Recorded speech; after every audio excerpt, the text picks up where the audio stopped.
Hi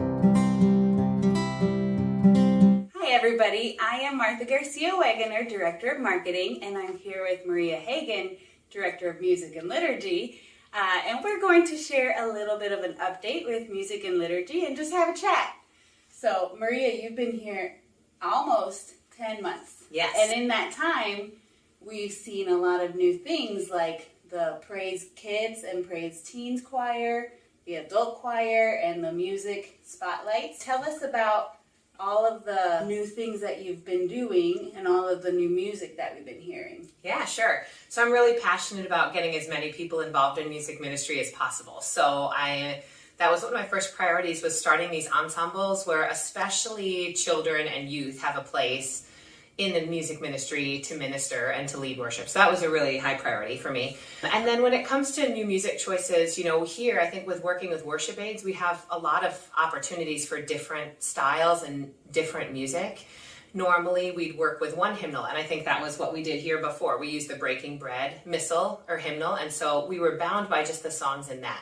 But by doing the worship aids, we use a digital platform that opens us up to multiple different hymnals. So I have introduced a lot of new music. I think it's important that we present one message on the weekend. So the scripture readings, the music, the homilies, even like bookends and children's liturgy messages, I think that should all be one unified message so that when we leave here, we have the opportunity to talk to one another about it and also then minister in the community about it. So when I'm choosing music, I'm trying to choose music that's topically relevant to the scriptures. And so if there is music in our repertoire that we know and we love, I try to program that.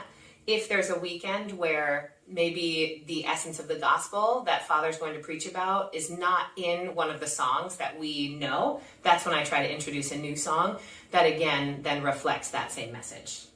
I think that's a really neat idea because then even my kids hear the same message and we can go home, talk about it, share it with others. So I like that we do the same message all the time in all of the different areas. Even our kiddos in the playground, because they hear the same gospel that we do. So it's nice that we can kind of tie it all in as a family. Mm-hmm. One of the things that I've been concerned with, because I don't sing, and I don't think I would say that I have any talent in singing. I have other talents, but singing wasn't it. It makes it tricky for me to sing when I don't know the song. What would you say for people like me? My husband's in the same boat. I love him dearly, but singing is not one of his talents. Primarily, we're all called to actively engage in the liturgy in one way or another, right? That's what the church calls us to do. So I think if you're not quite comfortable with a song yet, or you're not a singer and you don't feel comfortable, although I would say church is a judgment-free zone, so try. But if you don't feel comfortable with that, I encourage you to still open your worship aids and follow along with the text of the songs, because again, it's the message of that text that's what's really relatable to scripture. I think active listening is a form of participation, and that's totally fine. So then I would say in that moment, just try to focus in on what you're hearing as opposed to some of the distractions. It's easy to get kind of distracted. Those are a couple of my suggestions. Okay, I'll try that. Yeah. Is there anything else that you want to share with the congregation since we have their attention? Actually, yes. As a thank you for watching this video, we actually have something to share with you. So Martha and Joe and I are working on planning a ministry fair at the end of October. And we're planning a couple of activities in addition to visiting those booths. One of them is going to be which staff member said what. So I'm guessing the secret here you want to share with them as a thank you for watching is, what do you usually say that you are known for? I'll tell you my answer. I, around the office, will often say, "Oh, bless."